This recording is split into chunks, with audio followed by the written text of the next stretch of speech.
Bologna on a componé Jésus Christ. Amen.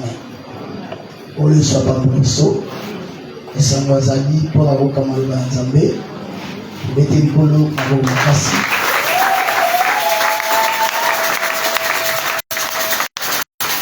Polo azwa lukumu. Tozokoba na lilatina biso. Si Joseph. Oyo tobanda ikoglane. Nasima ya Emmanuel de l'école. Oyo abandai kobalisa biso ezalaki na tata moko Jacob azalaki na bana na ye alingaki moko koleka bana misusu mpe mwana azalaki Joseph kolapa mo biso. Alors il y a talisaki na Matthieu 3 17-18 Jean-Baptiste azali kopesa baptême bato bazoya mpe bazozwa baptême ntango Yesu aye Jean moni makolo efungwami mpe Nzambe azokisa Jean oyo azali mwana na ngai ya boni mpona pambola biso. Très important, nous communions le Seigneur aussi par précision. La voix parler à Jean. C'est Jean qui a écouté. C'est Jean qui a vu les sept souffrir. Quel Seigneur bénisse. Or Jean était le dernier des prophètes. C'est que la voix disait aux prophètes. Que Seigneur bénisse. Parce qu'avec autant ça que les autres fils, c'était des prophètes. Pour la parole de Dieu. Et Seigneur Jean a constaté, mais ma frère Joseph a constaté que Tata a dit que Joseph pour les Kabango, père Seigneur Tini a plusieurs couleurs. Mais Jean a monié le Saint-Esprit, a quitté Katinaï comme une colombe, et bien ça parle que c'était la tunique que Dieu avait donnée au Seigneur Jésus. Et à Tambouré qui n'a pas saqué, c'était le pouvoir, c'était la puissance par la grâce du Seigneur. Alors, puis on est là, il y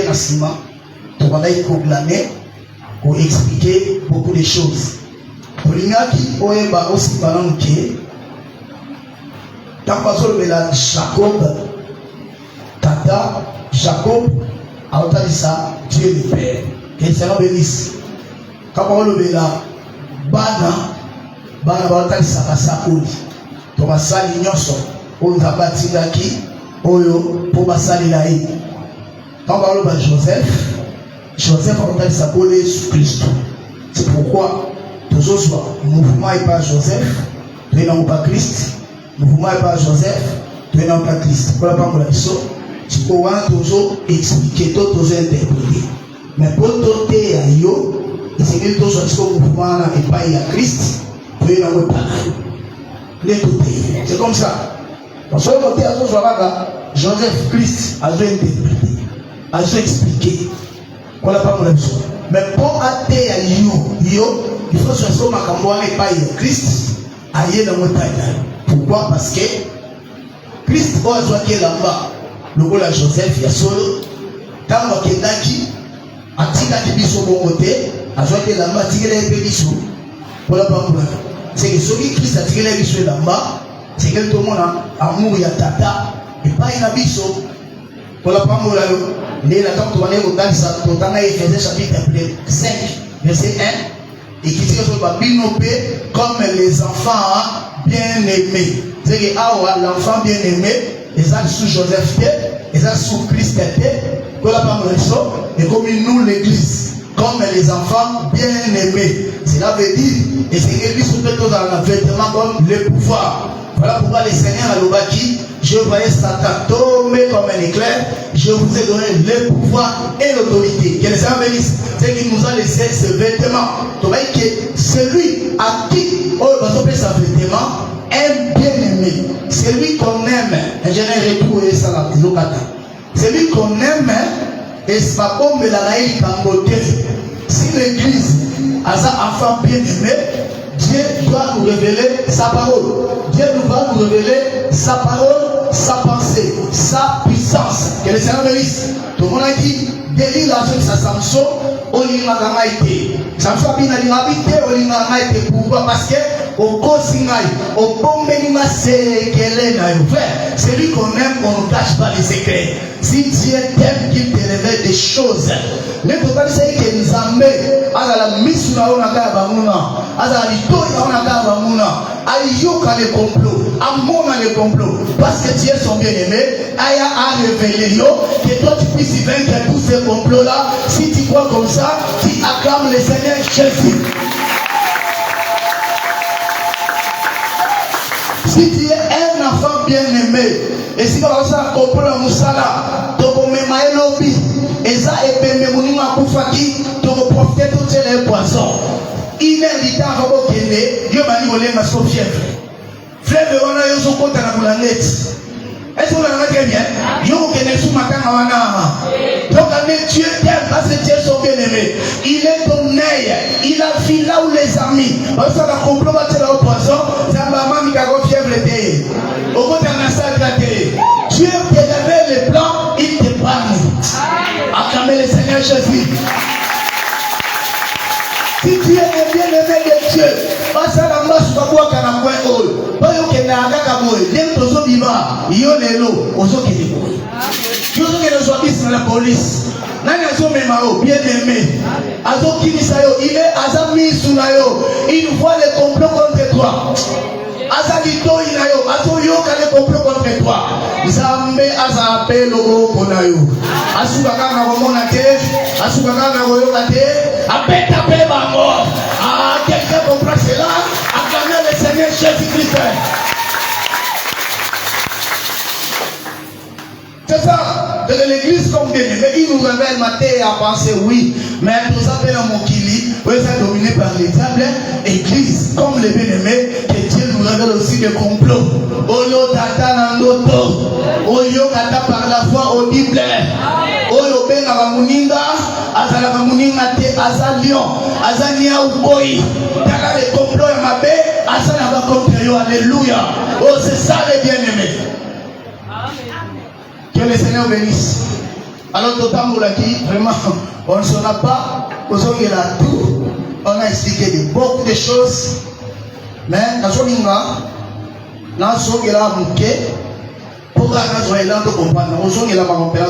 qu'est-ce qu'on avait expliqué? Total, c'est que Elamba, Elobélara puissance, Elamba, Elobélara paix, nous autres.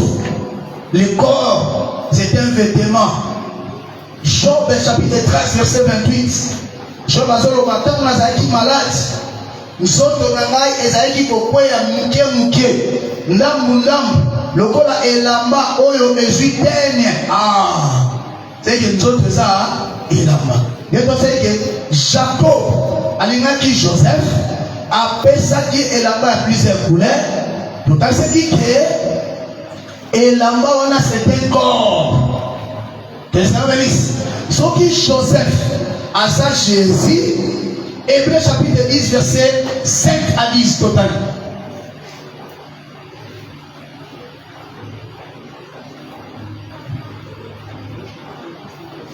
C'est pourquoi Christ entra dans le monde à l'objet. Olingaki sacrifice, olingaki offrande. Ah, tu m'as formé un corps. Voilà, je viens pour faire ta volonté. C'est que tu m'as donné un vêtement, tu m'as donné un corps pour faire ta volonté. Cela veut dire, ma frère, ma prophète, ma envoyé, ils avaient des corps, ils avaient des vêtements. Oyo bato ba misalaki to ba ineni bato ba misalaki po bota Esaïe Grégoire ayokena wifi basali laet baboti Esaïe. Est-ce qu'on a bien? Philippo ayokani na mamweni baboti Jérémie. Mais pour babota Yesu Joseph ayokaki marité. Acclamez le Seigneur Jésus frère. Acclamez le Seigneur. Et Marie qui était vierge avec tout un ange. Et que ça va le l'ombre du Saint-Esprit te couvrira. C'est que Dieu lui-même lui a formé un corps pour faire la volonté de Dieu. Quelle était la volonté de Dieu? Mourir pour les autres et ressusciter. Esaïe n'avait pas ce corps. Jérémie n'avait pas ce corps. Batoufa, Batikali Natom. Mais lui, il avait un corps puissant, un corps exceptionnel. Il il est mort. Le troisième jour, il a accompli la volonté du Père. Acclamez le Seigneur. C'est pourquoi ce corps-là, c'est l'esprit-là qui est venu entrer. Que le Seigneur bénisse. Le jour, c'est que Jésus en réalité, c'est que quand on a parlé, les poteaux comprennent que d'autres au coma. C'est comme si Jésus a eu deux parties. C'est comme si il a deux vêtements. C'est comme si il a deux corps. Qu'on n'a pas mon avis. Et mon avis dans d'autres mondes. Voilà pourquoi au moins c'est la ligue qui a dit, Yesu n'a qu'à te à nos sambela. On n'a pas mon avis. Et qui dit le va présenter toute de la mort. Ça va présenter la mort de la croix. Qu'on n'a pas mon avis. Et qui dit le Yesu a bangi. A dit tata, sur les impossibles. Le moula coupole. Oui, ils sont le babana. Ils sont la Kala. Ils sont la Jérémie. Ils sont la Esaïe. Est-ce qu'on en met très bien? Maintenant, qui dit l'âge du Seigneur a bimelié, a fortifié, n'a même souni, a pessé là-bas, a pessé un corps, oui, on va souliwater. Maman, yes, alobi, toutefois, non pas ma volonté, que ta volonté s'accomplisse. Est-ce que quelqu'un comprendra? Acclamez le Seigneur Jésus. C'est lui qui Dieu a formé un corps pour accomplir la volonté du Père. Amen. Que le Seigneur bénisse. Que le Seigneur bénisse. Alors, total, c'est les choses que les vêtements, c'est un royaume. Quand il y a un roi chapitre 11, verset 29 à 31. Donc, on est là, on doit regarder mon bébé. On s'est dit autour de mon cœur, on les a eu sauté. Quel rapport aux joies, là, on doit avancer. 29 31.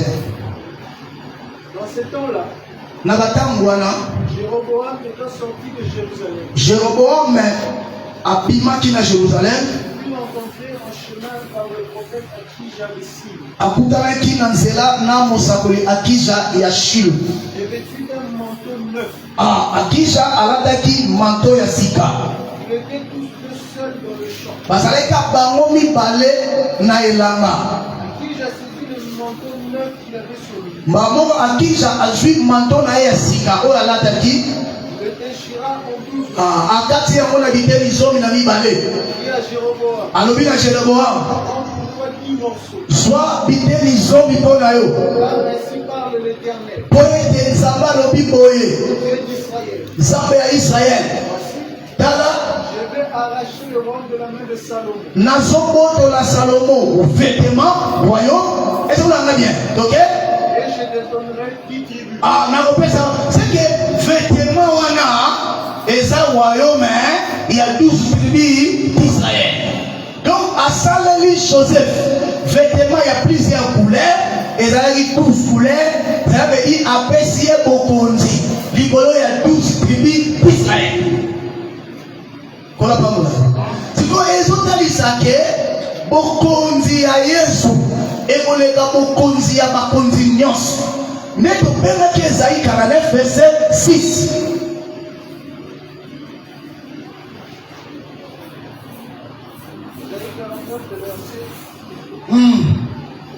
Il dit, alobi c'est bon que tu sois mon serviteur. eza moke ete yozala mosali na ngai Élever les tribus de Jacob. mpo obikisa kaka libota ya Jacob Pour ramener les restes d'Israël. mpe ozongisa bana Israele oyo babunga. J'étais établi pour être la lumière des nations. Likolo ya bana Israele nga napesi lisusu bokonzi pozala mpole ya bikolo. C'est que Joseph oyo azotinga 12 tribus aokende kosauver l'Égypte. C'est Christ qu'on a établi pour être la lumière des nations. Mwana na ngai azokufa kala mingi te yaka tshela maboko pe akobika. Yesu atelemi pe alandi ye. Mwasi moko azalaki kotanga makila ezalaki mbula zomi na mibale aye na nsima. Alléluia. Asimbi songe ya elamba ya Yesu. elle disait en elle-même. Si je puis seulement toucher son vêtement. Merci beaucoup. Tu es dit suite malin. Parce que dans la matin, moi c'est ma makila ça et katani. On a Israël, mon Dieu dans makila azam bindo. C'est que biso bikolo na bibali na basi na miso nzambe tozaki mbindo. Tozamba mona biso, amwa biso lokola moi ça mikolo na ye. Tozaki na nzambe te, moi nzambe atambo na biso ezate. Est-ce que vous l'avez très bien? Voilà pourquoi bakoloba mwana ya Shairis oyo akufaki azaki na 12 ans. Pe mwasi wana azobela pendant 12 ans. C'est que nous kolobani mukolo nzambe aponaka Israël biso tokomi mbindo. Soki nzambe aponi yo bato nyonso batikali mbindo. Te moni biso ata tosambela na biso te nzambe azalaka biso nyonso yo oza mbindo. Yo na kwit na diamba yo muyibu yo na kindumba soke nzambe yo somona te aponi Israël bikoni mabakomi nzambe azalaka bongo. Yo za na lulemu nga na lulemu ya yo 12 heures moyo esengaka tikoki. Malilo esengaka mwa likambo siko ngai yanga moi na meli mai yanga malili na sui kambu te siko nzambe alinga biso nde moko nzambe yo za mbindo na miso ya nzambe. Est-ce que nzambe alanga très bien? Acclamez le Seigneur Jésus-Christ. C'est que le jour que cet enfant est né, c'est que mukolo omoni nzambe tanga otanga na Abraham na Isaac nzambe azali ya bato nyonso. Maintenant aponi Israël kwa peuple na ye ndeli ko ba mwana masani abondana mbala moko bikolo nyonso tokomi. Est-ce que ça donne la bien? Donc nzambe akomi ya Israël. Mais ce qu'on a là, Shairis ata chef wa synagogue. Chef wa synagogue, mwana na ye malade, akokobi ça été. C'était les sacerdoces lévitiques. Oh, les coquins kopesa lobi kwa solo na peuple d'Israël a. Est-ce que vous l'avez très bien? Il faut équita. Et il y a ce que Jésus, sacerdoce les supérieurs, pour les carnalèves. Est-ce que vous l'avez bien? C'est que effectivement, parce que Ngamazambe a ça la musala ya pamba te. Pour ça la musala, et ce n'est pas ça la vêtement. Est-ce que vous l'avez bien? Ézéchiel 44 19. Nous allons sauter, on va expliquer beaucoup de détails. Nous allons et là, on doit avancer. 19.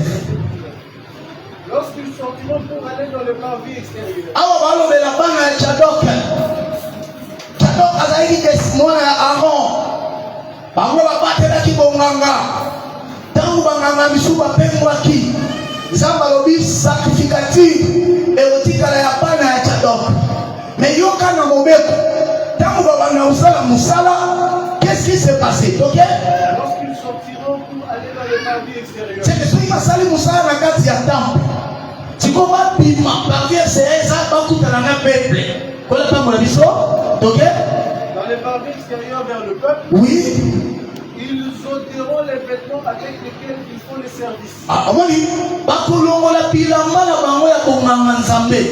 Oyo basalaki musala na kati ya sanctuaire. Et les déposeront dans les chambres du sanctuaire. Bakotika yango na kati ya bachambre ya sanctuaire. Ils en mettront d'autres. Bakolata bilamba mosusu. Afin de ne pas sanctifier le peuple par leur. Ah, natina ete bilamba wana et sanctifier peuple ete. C'est une bonne.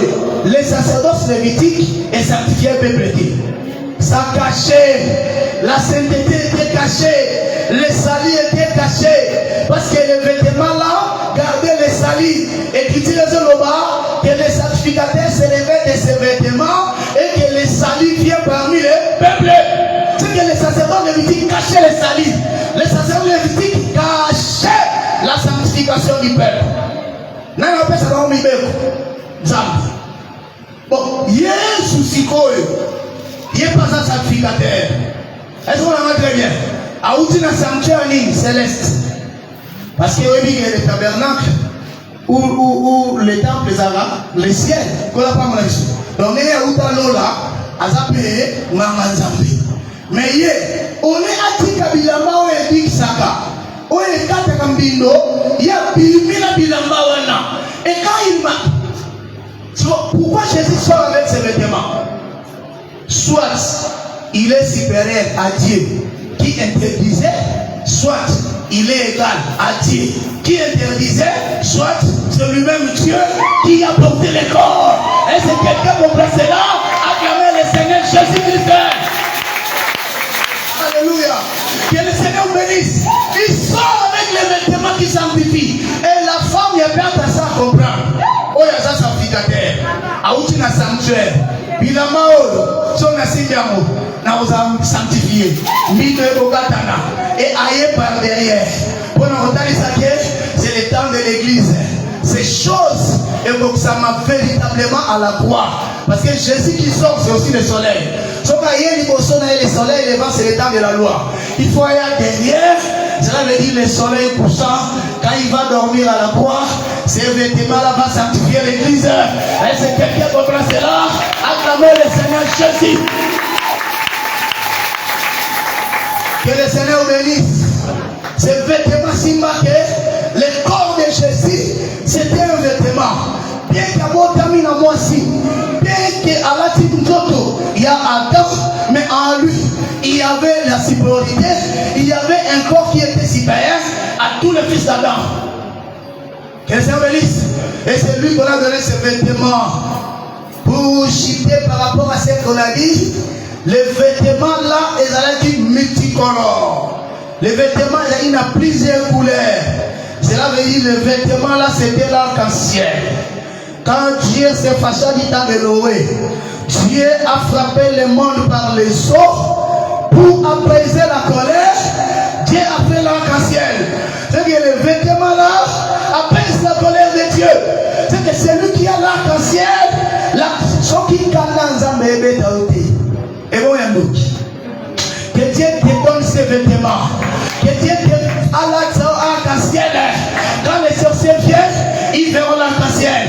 Oyo, condamnation a été. Oyo, jugement a été.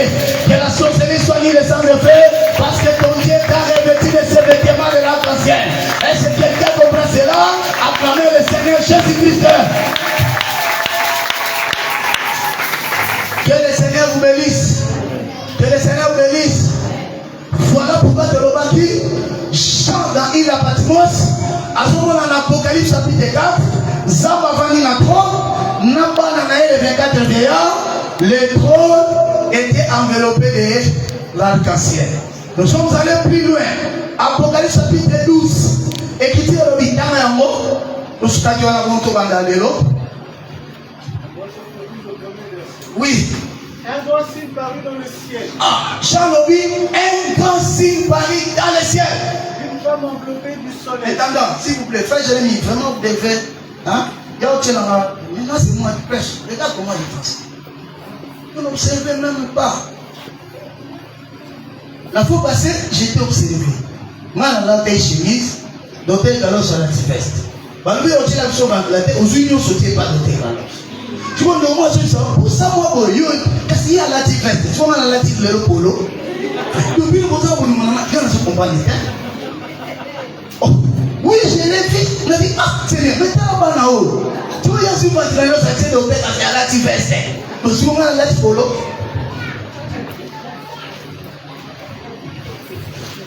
Que le Seigneur bénisse. Malam nana nengwan o bukuna na jibun nengwan ati. Fona fina ta munoko. Adam. Que le Seigneur bénisse. Je vais te laisser au magasi. Allez, ok. Un grand signe parut dans le ciel. Un grand signe est paru dans le ciel. Une femme enveloppée du soleil. Pourquoi on appelle ça grand signe? Parce que tous les luminaires, les soleils, la lune, les étoiles et signes émotionnels. C'est-à-dire c'est un grand signe. Pourquoi? Parce que Somme 136 à l'Obaka, Dieu a créé les cieux par son intelligence. Les soleils pour présider le jour, la lune et les étoiles pour présider la nuit. Nous avons vu tous les présidents. Yamo, Ina, Moutou, apaise-moi-ci. Laisse que ce soir, que tous ces présidents, Yamo, Ina, Moutou, Bassin Mayor, Tu connais dans ça là, on avait acclamé le Seigneur Jésus. Alléluia. Alléluia. C'est que baya na mos, moya zanayo. Baya na butu, sanza, minzoto zanayo. Batelengana. Yoba kosimba ote, parce que tu es devenu un grand signe. Comme un grand signe en famille. Que la famille dépende de toi. Sois la référence de la famille. Ce soit le grand signe. Et c'est quelqu'un qui comprend cela. Acclamez les dos.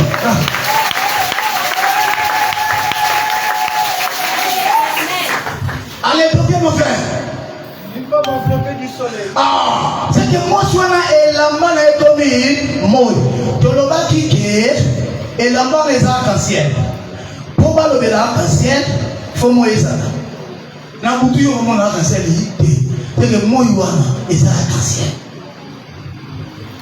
Ok? La lune sous ses pieds. La lune sous ses pieds. Et une couronne de 12 étoiles sur sa tête. Couronne de 12 étoiles sur sa tête. Elle était enceinte. Azaki na zembi. Et elle criait. Puis azokanga. Étant en travail et dans le douleur de l'enfantement. Azaki na pasi ya kobota. Un autre signe parut encore dans le ciel. Omoni signe oyo balobi yango grand signe. Mais pour la femme, balobi grand signe. Bien que oyo azaka ko ba bele grand signe te. Ya azana moi te. Azana mizoto te. Azana sanza te. Azana grand signe te. C'est pourquoi oyo ke de lukango nganga. Magie soloka. Azala petit signe devant toi. Parce que toi tu es le petit du soleil. Ligne et étoile. Ozala grand devant lui. Oh, est-ce que vous voyez que au tchaki pipi la monde ça derrière na tchaki. Pour se faire la tête. Il y a sa grâce. Yo gobela au nom de Jésus. Parce que le soleil la ligne c'est toi avec toi. Allez, yo mo kabela, yo mo ka kosola. Parce qu'il y a quelqu'un nous a le petit signe. Car Dieu est puissant à la sorcellerie. Et c'est quelqu'un qui comprend cela. Acclamez le Seigneur Jésus. Oui, ok. Voici c'était un grand dragon rouge. Ah, merci frère Vandana. C'était un grand dragon rouge. Et la femme a zaï na zemi. Zemi. Et ça Saint-Esprit. Zemi. Et ça qui salam alam. Tikana zo zemi et ça promesse. Zemi et ça pécola. Mon musala wana ozana ya moni ermogo moi ça j'ai mazana moi batiti. Et on a eu ça là yo. Zama tomoloko moi chef. Ata moi ça j'ai malé ata moi mangai. Est-ce qu'on en a bien? Yo chef vraiment garo. Le chef hier il s'est fait battre. Chef Kalagom. Chef Polo Kingo de Koitia. Ali pour changer de. Il pour ni toyeba oya pamba. Oya zina zambe, zamba zina kaina moi na sanza na minzoto.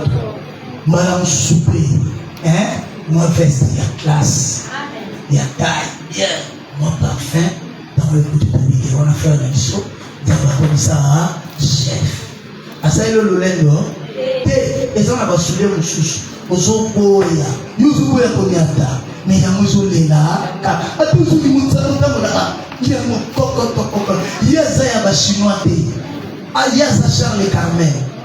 Yeza Jimmy Osto. Yeza Daniel Thier. Asa King Kong eh. Est-ce qu'on a entendu bien? Tikanta bazika yo. Na moi, na sansa, les étoiles. Chef, commandateur, directeur, femme de fête, alléluia. Tu sais le royaume hein? Mais moi si je suis comme Nazé, pas tout quoi mon possède maï. Oui, mon possède sur mon bar. Mon bar, naïla, tout le monde le met. Tu n'as pas français, pas mon pouce. Mon pipi, pas mon possède. Atika famille va dans mon possé. Yazamba visiter yo. Allez à toi mon possé engaï. Assois mon possé engaï. Parce que le soleil, la vie, les étoiles est avec toi. Parce que tu as la grossesse. La promesse de Dieu s'est accomplie. Alléluia. Est-ce que quelqu'un comprend cela? Acclamez le Seigneur Jésus.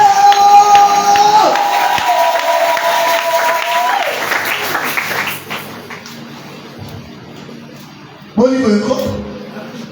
Biso toya bomba na lotea, yonde bomba na biso. Biso toza na mode, toza na sanza, toza na minzoto. C'est un grand signe. Que le Seigneur bénisse. Ah, que l'Éternel te donne ses vêtements. Et ça la plusieurs couleurs. Tu le vois, il va y avoir Amimoni. Amimoni Nassani. Amimoni. Aya Gomobe, Amoni Moanego. Et là-bas plusieurs couleurs. Et chanter Balangi. Les Tambasala Daniel. Batindele Balion. Lion Talagoy. Amimoni Kosi Ayuda. Oh, Dieu son nom à Lion, les lions. Pour qu'ils nous le chimérique. Awa Lion Zali. Pour la commission Lion. Pour la Latsana Kosi Ayuda. Pour qu'il va le la Lion Basama. Par acclamer le Seigneur Jésus.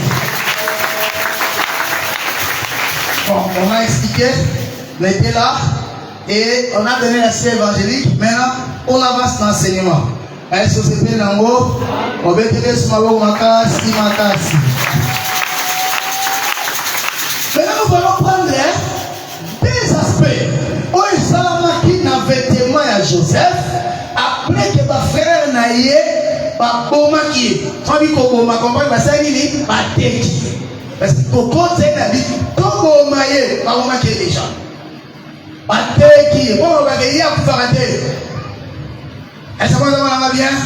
Maintenant, on avance sur l'histoire. Genèse chapitre 37. Saël, regardez. J'entends, je cherche le verset avec toi. Genèse 37.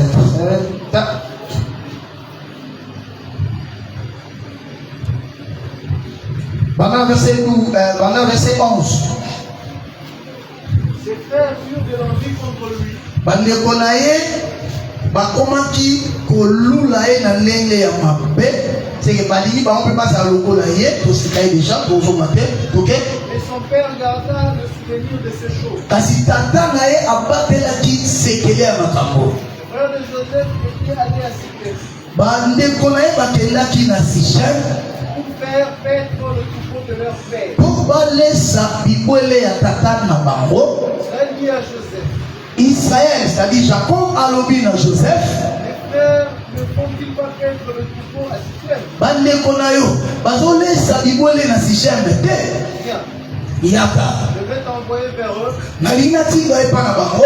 Il répondit, me voici. Yalobi, me voici maman. Israël, Donc le corps que je t'avais fait là, c'est pour que je t'envoie, tu accomplisses ma volonté. Dans les numéros du livre, il est question de moi, j'ai dit, me voici. Est-ce qu'on en a très bien? C'est que les statiniques, on appelle ces apôtres, à qui ne comptent pas la frère naïe. Alors, directement, il est venu chez les siens. Jean 1 dit souffle. Les siens ne l'ont point réussi. Tobo maye, Moussali Bandoto, Abon Laramaï Vim, Asebisaka Lazare, a multiplié la mappa. Tobo maye, Totala qui n'est sinaye, et le souka. Mais Babomiete, Batingé l'Égypte. Directement à tous ceux qui l'ont réussi, il leur a donné le pouvoir de devenir enfant de Dieu. Parce que l'Égypte a réussi Joseph, parce que Akaouma a réussi Jésus, il a donné à Akaouma le pouvoir de devenir enfant de Dieu. C'est pourquoi j'ai dit le vêtement là est à toi. Ça l'a enveloppé dans l'arc-en-ciel, le soleil, la lune, les étoiles, les signes d'ailleurs, sorcellerie et zalani, les sans affaires d'ailleurs. Parce que les siens ne l'ont pas réussi. Toi tu l'as réussi. Le monde ne l'a pas réussi. Toi tu l'as réussi. Alléluia. Il t'a donné le pouvoir. Oh, comme un enfant de Dieu, par l'esprit, par le vêtement. Et Christ t'a aussi donné ses vêtements. Oh, l'esprit me dit, tu expliques qui? Acclamez le Seigneur Jésus. Allons-y. Israël lui dit, Israël a oublié. va, je t'ai pris, Quel est la bonne lieu? et voici que tes frères sont en bonne santé. Tala soki bandeko na yo baza a bonne santé. Kende kotala soki Israël bagate babateli ka kondima. Israël si batika kondima. Bakomi na ba tradition des hommes.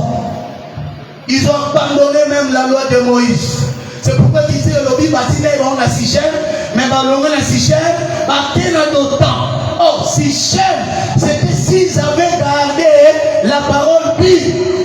Parce qu'à Sichem plus tard, quand on va Joseph, na Égypte, bakoya kokunda yango na Sichem. Oh mikuwa elasaka la doctrine. Frère, Dieu nous a envoyé à rester à Sichem, à garder la doctrine. Même si on comme un patron, ça l'a na mama ba. Si on dit deuxième fois, au long de Sichem, aucun n'a d'autant. Kuna oroboma Joseph, kuna oroboma Jésus, kuna oroboma la parole. Alléluia. Et c'est quelqu'un qui comprend cela. Acclamez le Seigneur Jésus.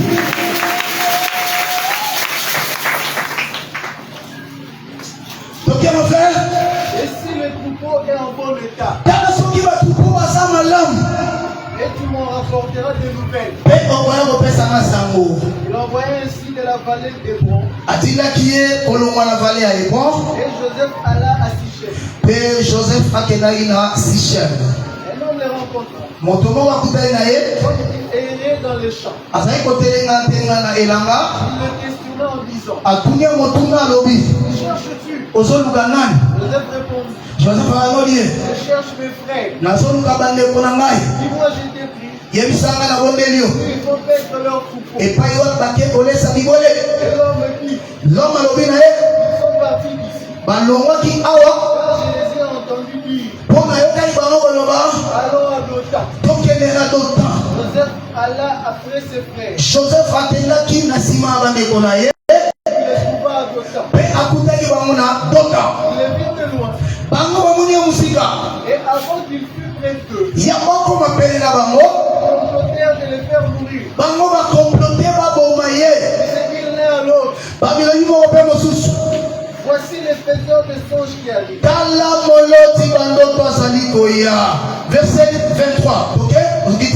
Lorsque Joseph fut arrivé auprès de ses frères, il il les dépouilla de sa tunique. première des choses, alléluia, que le Seigneur bénisse. Ok? Et la tunique de plusieurs couleurs. Ma préciser, tunique qui a plusieurs couleurs. Il avait sur lui. Qui l'avait sur lui? Il les prit et les jeta dans la citerne. Cette citerne était vide. Il n'y avait point d'eau. Ils s'assurent ensuite pour manger. Et en levant les yeux, ils firent une caravane d'Ismaélites venant de Galade. Leurs chameaux étaient chargés d'aromates, de baume et de myrrhe, transportés en Égypte. Verset 31 à 36.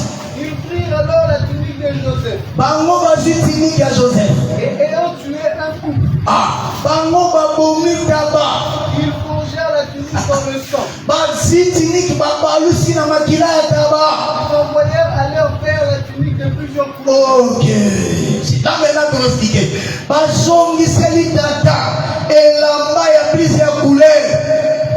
C'est que la maman, moi na moko besoin te. Ata ba mvia kiango, ata bolula ki rien. Ba osomisa tata. C'est une bobani. Soki ezana tata te. Ezana Joseph esili. Et la maman vous en a qui m'a monté. Et vous en a blanc monté. Et vous en a monté musu te. Soki ezana Yesu te. Et soki na tata. Soki uti na tata. Et voyez na Yesu. Alléluia. Est-ce que quelqu'un comprend cela? Acclamez le Seigneur Jésus-Christ. Allez toquer mon frère. En lui faisant dire: Voici Voici ce que nous avons trouvé. Et connais si c'est la tunique de ton fils. Jacob l'a reconnu. Et dit: c'est la tunique de mon fils. Une bête l'a dévoré. Joseph a été mis en pièces. Et il déchira ses vêtements. Mon discours. Donc, et la maman, quand nous sommes pas tata fait à déchirer les vêtements. Qui tombe? J'aime l'Assemblée des Saints. J'aime l'évangile éternel. Oh, les amateurs, frères. Et c'est pour ça que c'est bien amour. Acclamez le Seigneur Jésus. Israël, gloire à Makabou. Jacob a dit Saki. Et il porta longtemps le deuil de son fils. Aumelaki na dei ya mwana na ye. Tous ses fils et toutes ses filles virent pour le consoler. pour me consoler. Mais il ne voulut recevoir aucune consolation. Il disait, c'est en pleurant que je descendais vers mon fils. C'est une prophétie. Parce que Cana est dans l'écolo, l'Égypte est dans l'Amba. C'est bien que on a contexte, alors je descendais dans le séjour des morts. Le séjour des morts vers le fils. Or le fils a dans le séjour des morts. L'Égypte. C'est aucune Égypte. Que les Seigneur bénisse. Donc il m'a fait. Au séjour des morts. A dit quel contexte? Au séjour des morts. Et il plairait son fils. Mais allez là qui moi Siri, merci. Maintenant, on m'a commis à ma boîte au Makasi. On va expliquer au studio. Pensez à Zambé. Que le Seigneur vous bénisse. Aussi, tu vois déjà que du fait que Jacob a-t-il lié vers le frère Naïe, tu vois, ça sent le Seigneur Jésus, pour la première biso, pour le tata, ça l'a été corps. C'est lui, Joseph, on va passer effectivement à qu'il n'est pas ma frère. À un accord. Il est venu chez les siens ne l'ont point réussi. Bâtir l'Égypte, à tous ceux qui l'ont réussi, il leur a donné le pouvoir de devenir enfant de Dieu. Donc on va avancer. Pour mon bénédiction, ici, on va arriver jusque-là. Quand vous avez Joseph, que le pays de Joseph reçoive en don les meilleurs produits du ciel, la rosée et le meilleur produit de la terre. Pays de Joseph, frère Jésus. Oh, je ne sais pas un pays. Pays de Nini. À quel en Égypte? Mais où est-ce que l'Égypte est comme pays d'ailleurs? Que l'Égypte reçoive les meilleurs produits. Pourquoi? Parce que mon ami Joseph, le bon la Kaoum est comme un pays ailleurs. Bah, il y a un mot, il y a un mot. Est-ce qu'on a bien? Bah, mais c'est ma boy. Donc, il dit c'est ma boy. Bandoki baboy, tu vois yo yambie, donc comme il peut y aller, que tu reçoives la rosée, que tu reçoives la grâce de la terre, dans celui qui recevra Joseph, acclamez le Seigneur frère. À tous ceux qui l'ont reçu, il leur a donné le pouvoir de devenir un enfant de Dieu. Que le Seigneur bénisse, que le Seigneur bénisse. Tigo Landa. Basi, balongo les vêtements. Vêtements les sons et patata. Vêtements les osons ma pas maté. Vêtements la saine. Batiamo la makila ya taba. Tige Gobani. Joseph Azana décor. Quand il y a liboso, oya kota mai na mama na ye, yango ba komiango. Plana bien. Mais quand il y a mis balai, tu dis que tu as fait ça qui pas pour commenter. Et son et patata. C'est pourquoi à la poire, il y avait un corps, Maria Botaki. Mais il y avait un vêtement que Dieu avait donné dans la baptême Jourdain. Les vêtements dans l'esprit, par mon matin. Père, j'ai remis mon esprit entre tes mains. C'est que quand les vêtements de plusieurs couleurs, là, tu vois Jacob, c'est ça Jésus qui retourne ici au Père. Oh, acclamez le Seigneur Jésus. Acclamez le Seigneur.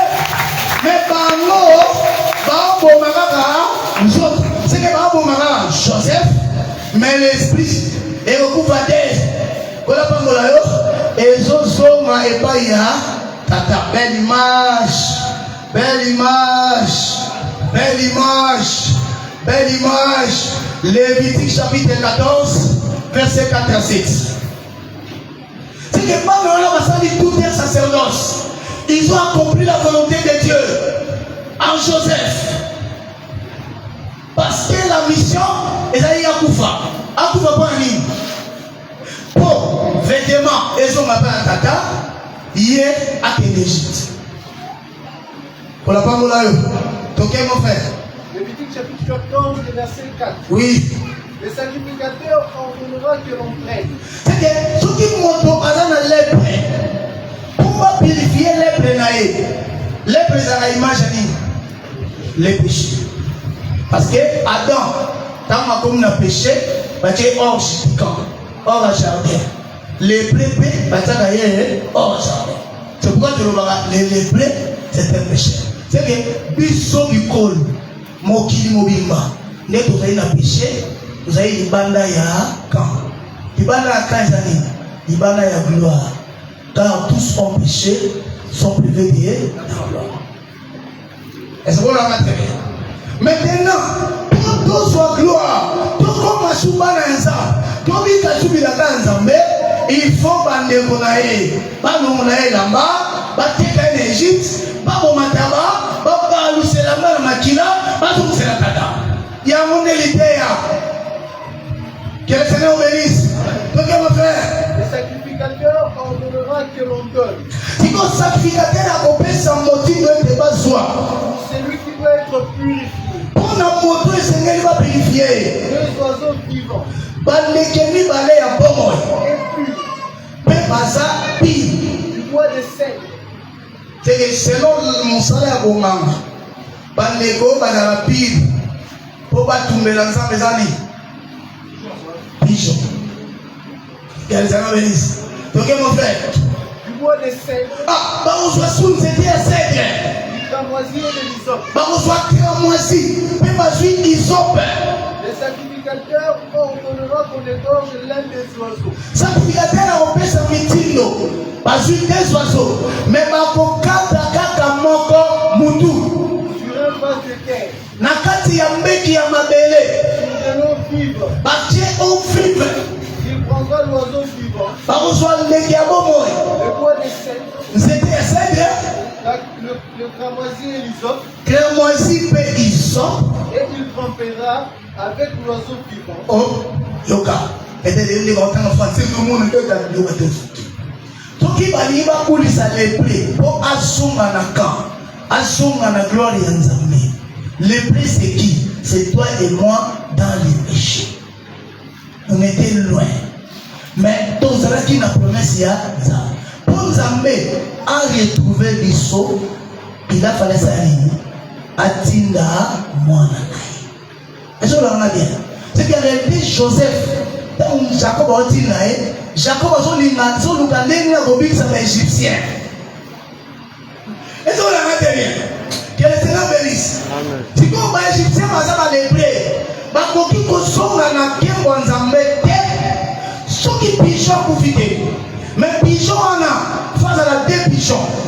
C'est que les deux pigeons, Moko Joseph Moutou, Moko Joseph Tinik.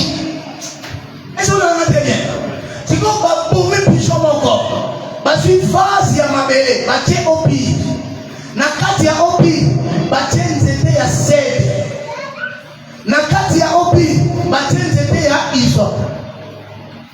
Nakati ya opi, batie cramoisi. Que le Seigneur bénisse. Oh, cramoisi. Yango singa o rabe achaki. Lorsque Jéricho est ouvert, n'a pas de. Oh, ils sont étaient faibles. Et puis magana miraille, malgré sa faible place, il y a les péchés. Alléluia. C'est vrai, à sa moukondi, il y a banzete. Moutolo, à la cèdre. Moutolo, à sa iso. Cela veut dire, des riches qu'il était, il s'est fait pauvre. Du roi qu'il était, cèdre, il s'est fait serviteur. Pour les prêts, à Janine, habite.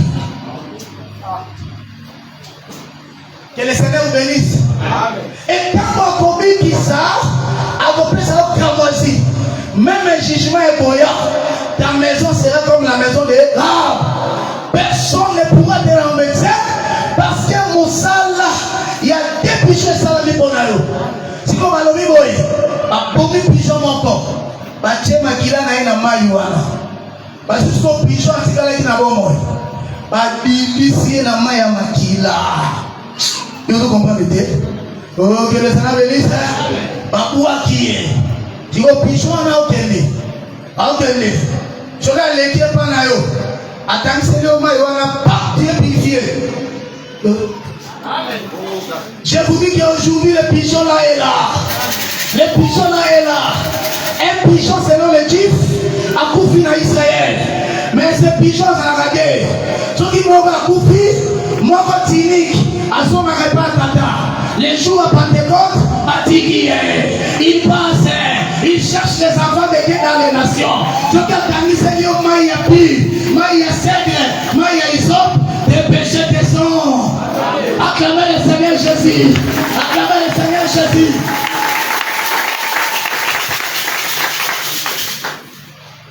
C'est que juste aujourd'hui, les pigeons vivants, l'Esprit de Jésus sillonne dans le monde à travers l'évangile.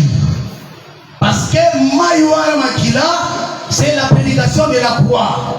Ça explique qu'un roi est mort comme serviteur. C'est pourquoi la croix, celui-ci est le roi. C'était un roi, mais un roi, à tout coup, le roi serviteur. Il est roi, c'est-à-dire il est le cèdre, le roi de tous les animaux. Il est serviteur, c'est-à-dire il est l'isop. Et l'homme qui le rôle qui est maintenant en Akatinae, c'est lui qui pardonne les péchés. C'est pourquoi moi jamais Jésus, nous sommes sauvés, devenus enfants de Dieu par sa mort et la résurrection. Est-ce que quelqu'un comprend cela? Acclamez le Seigneur Jésus. Alléluia. Alléluia. Que le Seigneur vous bénisse. Que le Seigneur vous bénisse. Est-ce que pour ça que vous comprenez malin? Est-ce que pour ça que vous comprenez malin? Kolo apamolayo.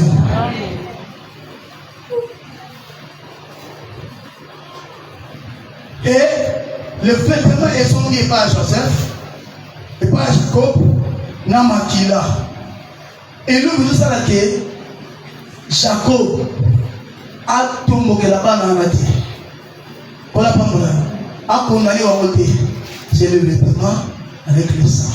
Le vêtement avec le sang, en réalité, on ne va pas mourir.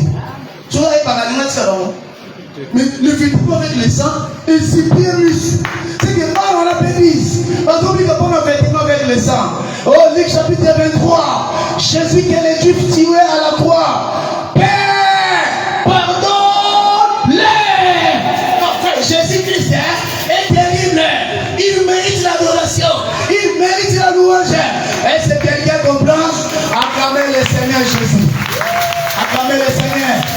Voilà pourquoi quand on va en Égypte, à quoi nous compte? Parce que quand même, on a les bisabichons, les kilobichons. Ah bien, bonne la tête. Bonne élément. Ayabibamu. Makambe komaki. Ezaki binote. Ezaki moukam l'ensemble. Asala ki boyote kangai. Pour que les Égyptiens, alléluia, Tamasale Kebate Kaye, pour Fosina Biga, pour Hélène Biga, aujourd'hui, lorsque tu es tu as présenté Pigeon à Nayamomoy, à Zoleka, Naopi, Maïa, Makila, ya Pigeon sous Koufa, la prédication de la croix, mais la carte Namo, et ça n'a pour pardonner, mais ça n'a cédé pour guérir. Le cèdre, c'est la puissance de la prédication ce soir. Et pardonner non seulement tes péchés. Si tu étais malade, sois guéri au nom de Jésus. Parce que dans cette prédication, il y a la puissance de la cèdre. Si tu étais chômeur, trouve le travail par le miracle. Trouve le minéral, trouve le travail, trouve le mariage. Parce qu'il y a les cèdres dans l'évangile. Ah, si tu étais stérile, si tu étais chômeur, que Dieu change ta vie. Et si quelqu'un comprend cela, acclamez le Seigneur Jésus.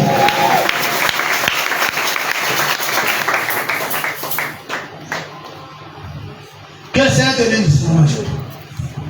Kolapambola. Kolapambola. Nani ngabo mon restaurant batumso bazolia nana kuta système de châtiment. Atumbi déjà tout ça. Mais nous sommes à l'aller à ton, à Seigneur qui est là, à l'aller à Pémi. Tu vas monter ce qui va tout. Tu vas dans la Seigneur à Pési. Mais nous sommes pas allés à Dali. À qui m'a raté? Avec Dali solo. Et non, t'es à Boé, nous avons motivé ça. Yo suis mal suivi dans ma main. Yo mon baxé dans la vie. Que le Seigneur bénisse. C'est que dans les restaurants zambé, papa pour les bazalaka. Télé pour les simbié. Que le papa là-haut, aïe papa limoté. Que le Seigneur vous bénisse. Acclamez le Seigneur Jésus.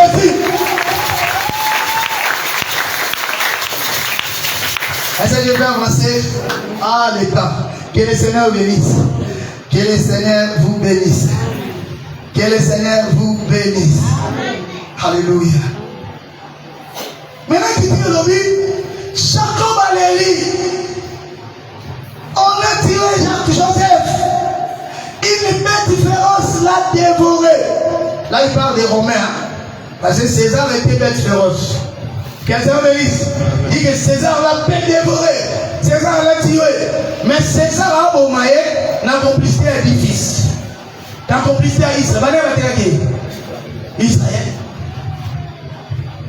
Est-ce qu'on en a bien? Quelqu'un me dit. Maintenant, Jacob, Israël. Jacob va continuer. Jacob va continuer.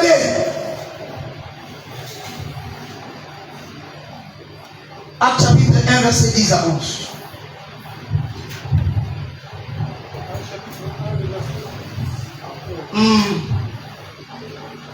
Et comme ils avaient le regard fixé vers le ciel, le Seigneur est parti. C'est ça la position de l'église. Alors Jacob a commis l'église. Joseph qui est parti, l'église ne doit regarder que le ciel. Soyez pas toi dans les États-Unis. Parce que nous avons prophète Funa. Parce que nous avons prophète Nakamba. L'église, Jésus qui est parti. Parce que c'est que dans ma belle Moussoussou. Voilà pourquoi Daniel a sa colaki. Daniel chapitre 9, verset 26. À la 69e semaine, un oué sera retranché. Il n'aura pas de successeur.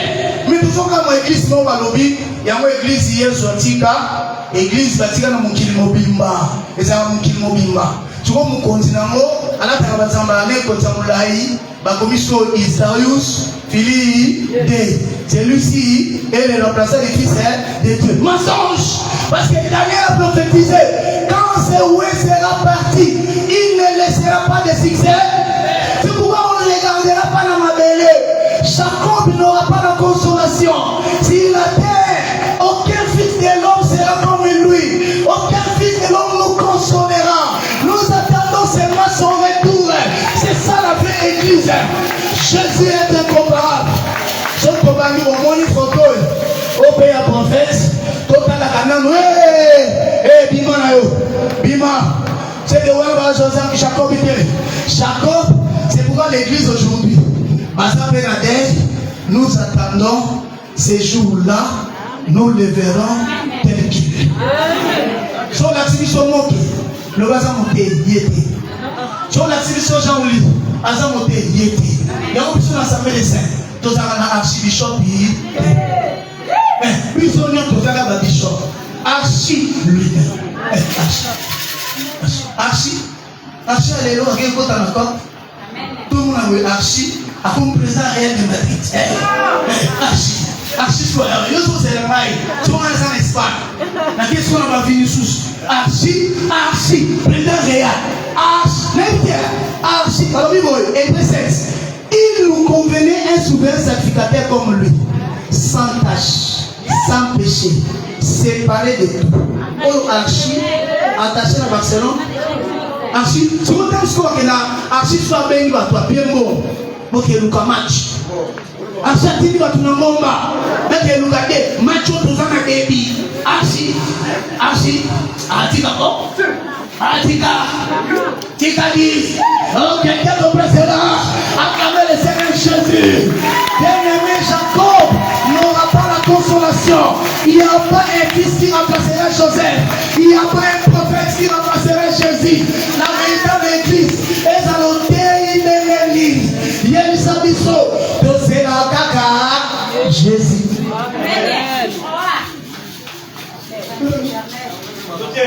Qui tombe au milieu. Que le Seigneur bénisse. Acclamez le Seigneur Jésus-Christ. C'est pourquoi il faut sortir dans cette église comme ça. Oh, Archi, on nous a dit ma foi. Bon, voter comme un député. Pendant comme un député, mais il y a sur le véritable Archi. À ce moment, mon royaume n'est pas de là. Ah oui, le royaume est à ma belle paix. À qui nous est le Parlement? Non. À qui nous est le Sénat? Jamais. Bon, il me go. Bon, il me Mais évolue, on soit maté, et non, le président réel de Madrid. Donc, allez acclamer le Seigneur. Allez acclamer le Seigneur Jésus. C'est que l'église véritable, oh non, c'est pour la salle, c'est mon pays. Mais Jésus, tous les gars, mais enlèvement, écriture de la Thessaloniciens qui à la voix d'un archange, au son de la trompette. Okay. Quand on dit archange, c'est lui qu'on dit archi. Archibishop, c'est le chef des bishops. Archange, c'est le chef des anges. C'est que ange union sont dans la trompette. Nasa ange, je suis un envoyé. Mais lui il a dit, comme le Père m'a envoyé, moi aussi. Il dit le disciple n'est pas plus grand que les maîtres. Et ben il est caillé dans le canal. Tu sais où est-ce que c'est bon pour prendre ma femme. Et ben c'est que mon pays nous sort à la trompette. Trompette on a avec ma lembe. C'est que la trompette est rassemblement. Théa rassembler tout, rassembler babika. Mais trompette il y a départ. Trompette il y a enlèvement. C'est l'archange, c'est le chef des anges qui sonnera. Et Abeta Malembe, Abeta Makas. Nena Obeta, Kabadini Bazaba Oyuka, 83 Oyukati. Oh, Abeta Kuno Oyukati. Mais Ayesh, tous les morts en Christ, et là, Bakunaki en Irlande, et là, Bakunaki en Canada, et là, Osikaki en Moto, et là, Osikaki en Mars, la trompette de l'archange. Est-ce que quelqu'un comprend cela? Acclamez le Seigneur Jésus-Christ.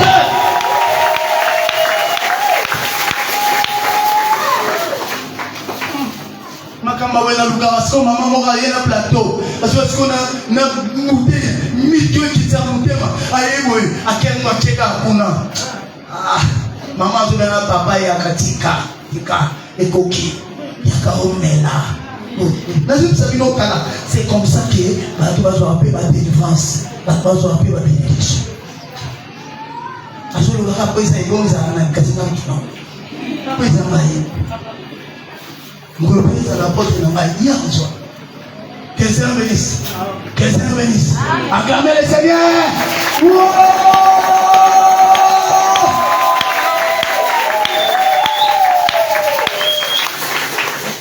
Et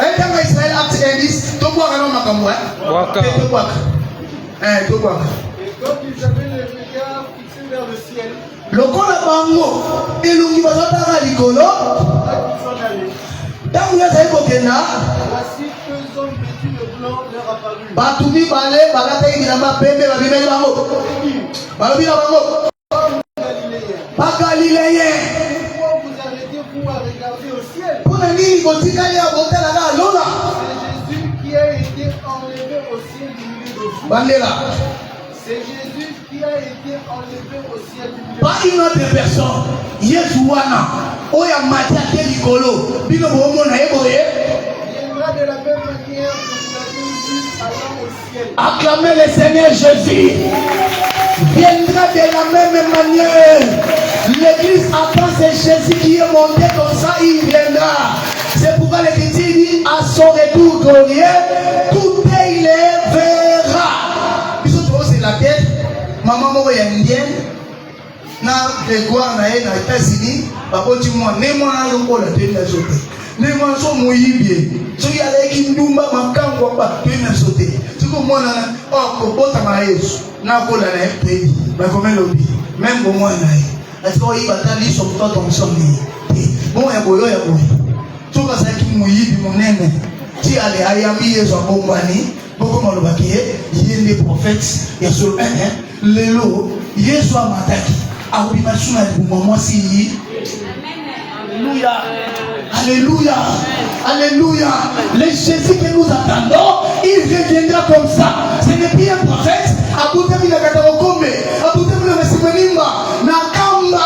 Na États-Unis. Abutami na. Tu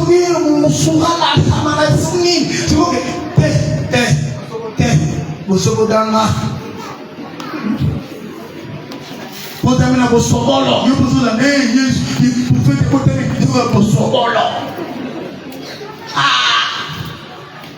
Acclamez le Seigneur Jésus. Acclamez le Seigneur Jésus. C'est ça l'église véritable, frère. Attends pas, c'est le tuyau.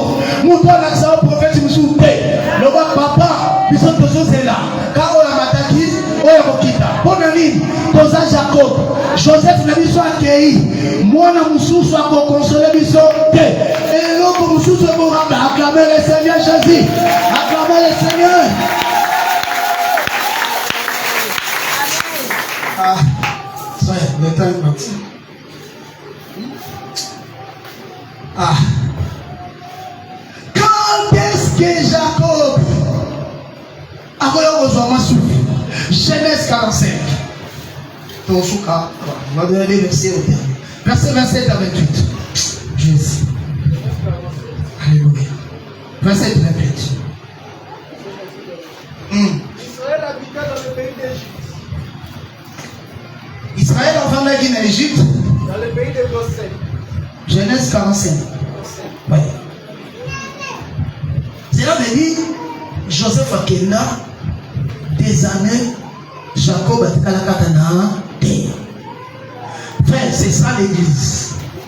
Osana Libana. Bala, ça autokende. Maman mon koto est aux yeux sous massif. Est-ce qu'on a bien? Au bout de mon salon, comme on a dit, tata mon koto, sur le soukoli ou ma boko, et aux yeux massif. Bisoto te alio, malgré ma passe, malgré le chômage, nous sommes la veille, oh ya kenaki, cause la terre au Samini, à Roya. Ou à l'église solo. Quand la parole là, donc Israël. Genèse 45, verset 27. Oui. Ils lui apportèrent toutes les paroles que Joseph leur avait dites. C'est qu'il est là pour Bananaye. Babani Moké l'Égypte. Bazo soit appelé. Bamoudi Joseph. Baye Joseph, ça y est, papa. Tika Matanga. Joseph Azali. Azana Bomoy. Jamais. Papa Tika Matanga. Jamais. Jamais. Ah. Alina Yves Maï. Frère, il faut aimer Jésus. Si tu aimes Jésus, au Kamamouteng, aux Amedbala, aux Amambo, aux Ratias. Maintenant, Joseph va comprendre que papa a sorti la déité. Ne maintenant, pour autant, ma sœur, on te explique, ok? Il vit les chars que Joseph avait envoyés. Joseph Nicolas a payé si par mon bilan, payé si par mon vêtement de l'échange, a payé si Benjamin 5 vêtements, et Zanatina. Pour côté à Benjamin, on va expliquer ça. Après ça, on va dire, mon père, ça papa, vous avez dit ça, Nanazali, on va se faire un apostolat dans la église. Yezo dote, to soirate. Azali, tozela. Azali, mais il faut to comme appel. To vandi. Sœur wana salabate, ajinu sala. Joseph Akelaï, attiré les acclamez le Seigneur Jésus. Ah. Vous comprenez bien? Alléluia. Donc mon frère. C'est les chars que Joseph avait envoyés. Ah. C'est quand Joseph a su char naé. Ce n'est pas n'importe quel char. Le char, où il va aller pour la Pharaon, où il va faire ça qui est. C'est que char, de ceux qui l'ont habité, et je n'ai pas de casse dans le domaine, nous tout cas, aux Amakas Néni, ceux qui attaquent IST, aux Anayango, il ne faut pas inventer, fabriquer. Et ça, c'est qu'est-ce qu'on veut ça, Colonna Bandata na IST. Au moins, nous avons mis tout cas, la marque, mon époque, mon démo, tu dis V6 Timbo, yo, atta vélo, exalté, tu vois, yo, bah, toi, vélo, bah, ma chaîne, moi, pédale.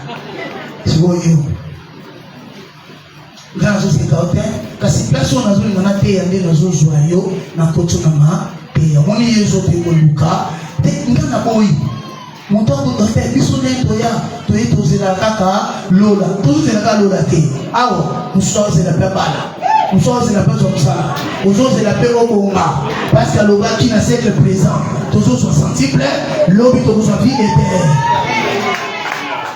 boya bongo okonika eza na bato elaki mabevi et si pas la gomme ndenga zonika la gomme a de fier na la gomme tandela na moi ngai na zonika la gomme na moi ngai tikanza mbeto zo salela atake na kinaza Joseph soki akei po approuver kaza na bomoi atinde elembo na tongo lelo atinde elembo ezala mpo na yo asiti kwa comme ça acclamer le sto alléluia alléluia alléluia.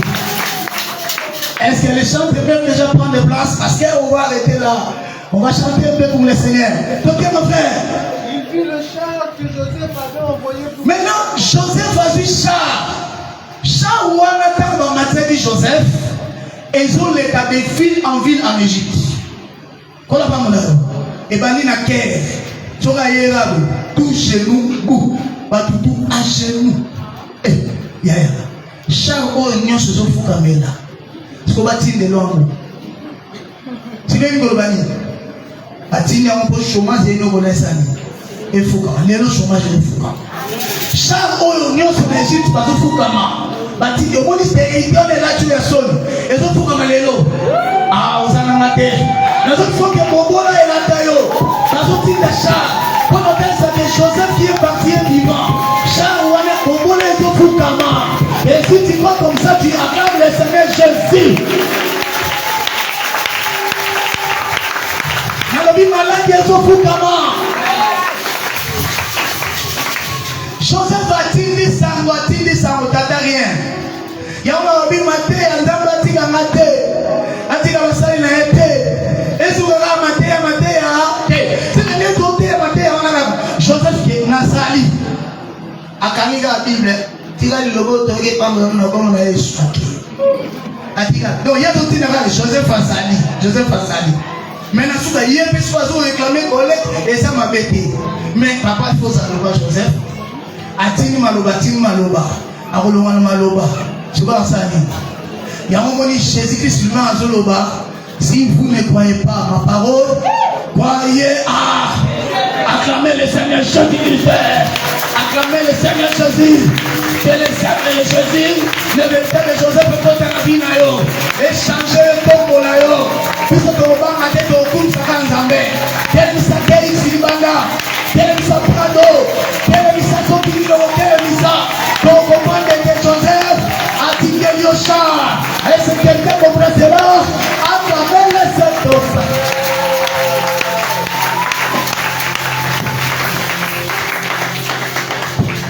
Jésus-Christ est Dieu. Alléluia. C'est alors que l'esprit de Jacob, leur père, sera. Alléluia. Joseph a sali ainsi. Ils avaient allé à discours à l'année. Qu'est-ce qu'on l'idée comme on a eu, n'est-ce de l'eau de Joseph.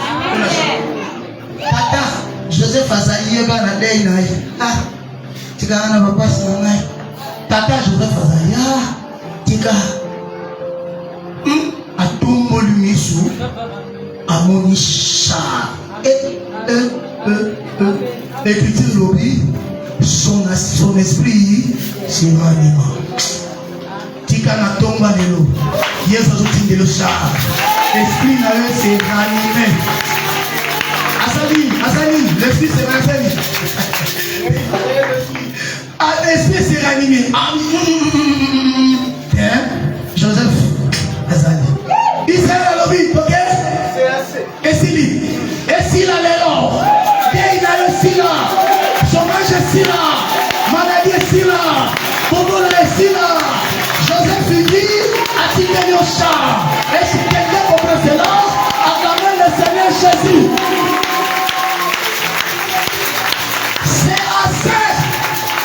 C'est assez. Donc, quel fait? Joseph, mon fils, vit. Alimi, Joseph, mon fils, est.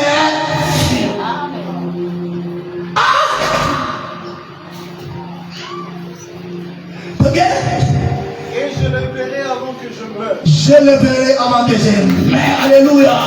Ça veut dire parce que là, on dit, mais le miracle, nous sommes dans ça, on dit, Kipamboli msuya nzambe basa kondima. Okanga masuna nzambe. Yo pengoate. Laisse ce matin que Jésus t'envoie les chars. Et que ton esprit s'est ranimé. Moto zaki sous les ligues à Nibalate. Moto zaki sous les ligues à Robotate. Moto zaki sous les ligues à Moussalate. Allez sous les ligues à Voyagité. Que ton esprit se ranime ce matin. Que ton esprit se ranime ce matin. Joseph vit encore. J'ai révélé. Si tu vas comme ça, acclamez le Seigneur. Quel est Malikolo?